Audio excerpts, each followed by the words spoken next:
Citizens of YouTube, kneel before Bob. That's me! YouTube, do you ever have a time where it's so difficult to see a movie even though you're not even that interested in it in the first place? I had that experience with today's movie. I kept trying to see the movie with various friends, only to find the movie sold out, or my friend had already seen it, and then my dog died. God didn't want me to see this movie in a big bad way. But finally I found out that my friend Phil had not seen this movie, and so we went to go see Man of Steel. We start our movie on the planet Krypton that's about to implode because the people of the planet have played too much Minecraft or something like that. The planet's science advisor Jor-El and his wife Laura have just had the planet's first natural birth in centuries. But Jor has only planned enough to get his son Kal sent off planet. Meanwhile, the planet's military advisor General Zod stages a coup to take over leadership of the planet. But though Zod agreed with Jor about the state of the planet, he disagrees about the fact that Jor's son should be the one to survive, taking with him the genetic codex for the entire planet. He disagrees so much that he actually kills Jor. But Jor has already managed to send Kal off planet. And when Zod's coup is finally squashed, he gets sentenced to imprisonment in the Phantom Zone for his crimes. Elsewhere, Kal's ship crash lands on Earth, in a town called Smallville, Kansas, where he is taken in and raised by John and Martha Kent, and given the new name Clark Kent. As Clark grows up, life is difficult for him because he develops abilities, like heat and x-ray vision, super strength, and flight. So when Clark finally becomes an adult, he takes on the life of a nomad, taking on numerous small jobs until he can't stop himself from saving someone's life and then moving on to the next small job. On one of those small jobs, he meets a reporter named Lois Lane and finds a ship from his planet that crash landed long ago, which tells Clark all about his past. But little does Clark know that General Zod's prison has disbanded after the planet collapsed, and Zod is on his way to Earth, and only Clark has the power to protect us. Will we all kneel before Zod? I know I will, those guys are strong.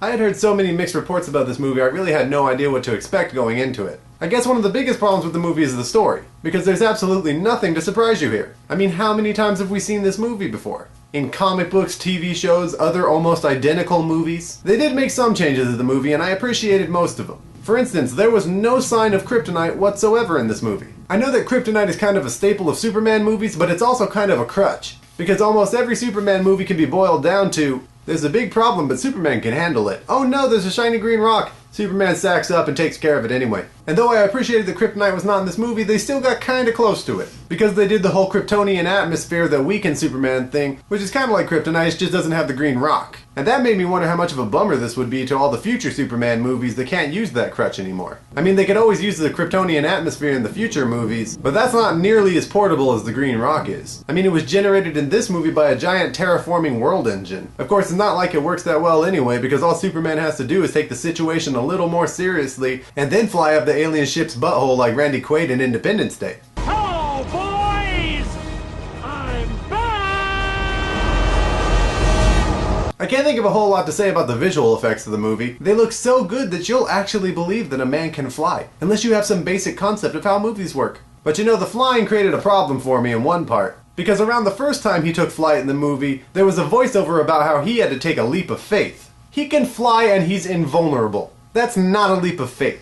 A leap of faith is like Indiana Jones in The Last Crusade, where he had to step off a ledge, but he had no idea that he might not die because of it. But the fights in the movie were dope, especially the ones involving that girl Feora. I especially liked the fight between her, that other Kryptonian guy, and Superman. Even though they made Superman look like a bitch. Of course I hate Superman, so maybe that's why I liked it.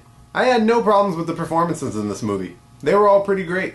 I would say that I took some issues with the characters though. First of all, Superman himself. What kind of protector did you turn out to be when your fights leveled most of Smallville and Metropolis? The Superman I know is a little bit more concerned about collateral damage than that. I know it wasn't all your fault, but you could have at least tried to lure the Kryptonians out of major cities. Also, the Superman I know doesn't have a hairy chest. It just doesn't seem right for Superman. But I guess you can let that slide because women seem to be into it. And speaking of being into chicks, was I the only one that was disappointed that Superman wasn't born by flying straight out of his mom fist first? I also had some thoughts out of the greater majority of all four of Superman's parents. Let's start with the Kryptonian one. Though I thought Russell Crowe did a good job as Jor-El, I thought there were some problems with his character. Like, how well does Krypton train its science advisors that they can beat the crap out of their top military officials? And what the hell is the deal with his mom anyway? I understand the idea of a mom not wanting to give up her child, but she is aware of the fact that the planet is dying, right? Do you actually consider it better for your baby to die with you than to live without you?